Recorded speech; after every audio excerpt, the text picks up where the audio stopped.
اس لیے کہ امت کا حق ہے کہ کثرت سے نبی پاک کا ذکر کرے، اور اسی ذکر کا ایک پہلو بڑا وہ یہ ہے کہ اپنے محبوب پر کھل کے درود و سلام پڑھے، کھل کے درود و سلام پڑھے، صبح و شام اس کی زبان پر درود کا نغمہ جاری رہے۔ اور حضور کا یہ حق ہے امت پر، امت اپنے نبی کی فرما برداری کرے، امت اپنے رسول کی فرما برداری کرے، اتباع کرے، اطاعت کرے، حضور علیہ السلام کے نقش قدم چلے۔ اور پھر 5ویں نمبر پر امت کی ذمہ داری ہے کہ امت نبی پاک کے دین کی تبلیغ کرے۔ دین کی مسواک کرنا سنت ہے نا، پتھر کھانا بھی سنت ہے، پتھر کھانا بھی یہ بھی سنت ہے۔ نبی پاک صلی اللہ تعالیٰ علیہ وآلہ وسلم کی محفل میلاد میں ذکر مصطفیٰ کرنا بھی سنت ہے۔ اچھا پھر مزے کی بات دیکھیں، اشتہار لگانا جو ہے نا، اشتہار یہ تو بدعت حسنہ ہے، اور دروازہ کھٹکھٹا کے کسی کو محفل کی دعوت دینا یہ میرے محبوب علیہ السلام کی عین سنت سے ثابت ہے۔ تو جس کا زیادہ اجر تھا نا اس طرف توجہ ہی نہیں، دروازہ کھٹکھٹا کے کہ بھائی آج محفل ہے، یہ وہ سنت ہے جو میرے محبوب نے طائف جا کے ادا کی تھی۔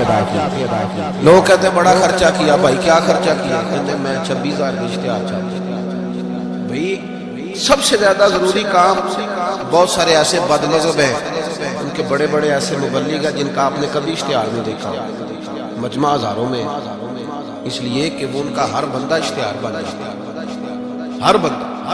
تو یاد رکھے نبی کریم صلی اللہ علیہ وسلم کا یہ حق ہے کہ امت محبوب کا ذکر کرے، تذکرہ کرے، دین کی تبلیغ کرے، اور حضور کے دشمنوں کے ساتھ بغض رکھنا یہ بھی نبی پاک کا حق ہے۔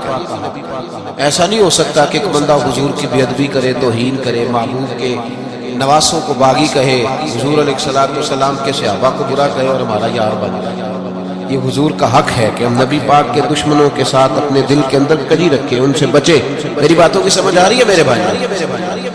یہ حقوق ہے جو ہم نے نبی پاک علیہ السلام کے حق ادا کرنے، اور جس سے محبوب کو محبت ہے اس سے محبت کرنا بھی ہماری ذمہ داری ہے۔ حضرت مجدد الفسانی رحمۃ اللہ علیہ فرماتے ہیں کہ میں نا گھر میں ختم شریف پڑھتا تھا، اصالہ ثواب کرتا تھا، تو میں بہت سارے صحابہ کا نام لیتا، اہل بیت کا نام لیتا، اصالہ ثواب کرتا، صرف سیدہ عائشہ کا نام نہیں لیتا۔ کہتے مجھے نبی پاک صلی اللہ علیہ وسلم خواب میں ملے اور سرکار نے فرمایا شیخ احمد تجھے پتہ ہے نا میں اکثر کھانا عائشہ کے دسترخوان پہ کھاتا ہوں، تو اس کا ذکر ہی نہیں کرتا۔ تو ہر اس شخص سے جس سے محبوب نے محبت کی، ہر اس شخص سے محبت کرنا یہ نبی پاک کے حقوق میں شامل ہے۔ سب سے پہلی بات یہ کہ امت محبوب پہ ایمان لائے۔ کس طرح ایمان لائے کہ جو حضور کہہ دے امت سمجھ جائے کہ اسی میں میری بہتری ہے، امت مان جائے آنکھیں بند کر کے۔ غیر مشروط اطاعت ہے ہی صرف نبی پاک، اس میں کوئی شرط نہ لگا، مانے اور دل سے مانے، یہ نہ کہے کہ یہ کیسے ہو سکتا ہے مولوی صاحب آپ کہہ تو صحیح رہے اور دنیا بڑی دور چلی گئی ہے، وہ دنیا داری بھی کرنی پڑتی ہے، اس میں گنجائش تلاش نہ کرے۔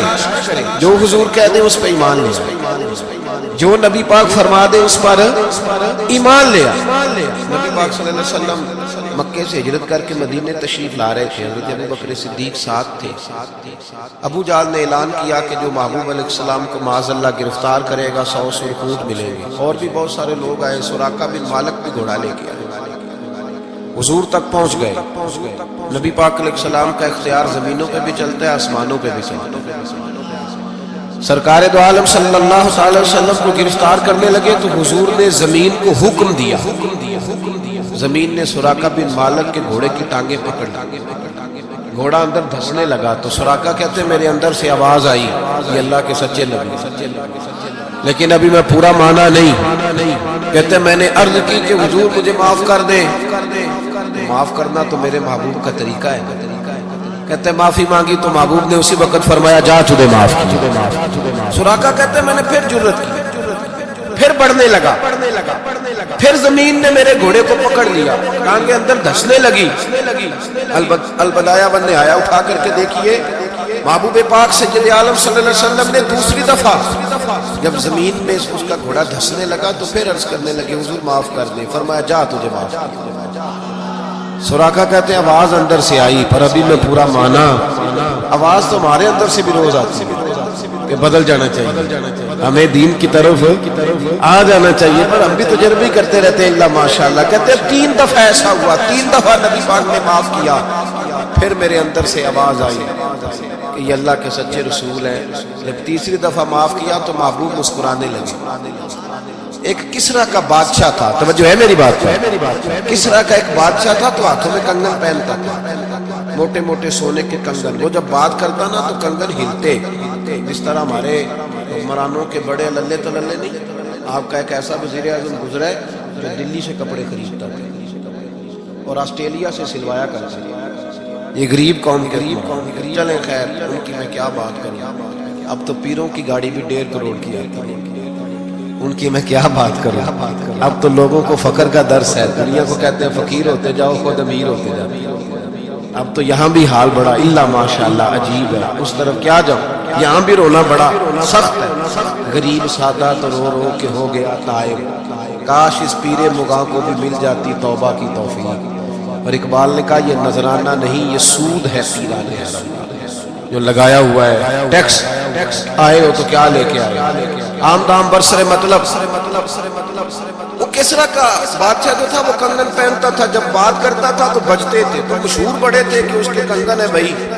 نبی پاک صلی اللہ تعالیٰ علیہ وآلہ وسلم کو جب سراقہ آگے بڑھے نا گرفتار کرنے، تو محبوب نے فرمایا تو مجھے پکڑنے آیا ہے، ایک وقت آئے گا کسرا کا علاقہ فتح ہوگا، اس کے وہ کنگن میرے غلام اتار کے لائیں گے، اور سراقہ میں یہاں کھڑے ہو کے سالوں بعد کا وہ واقعہ دیکھ رہا ہوں کہ اس کے کنگن تیرے ہاتھوں میں ہیں۔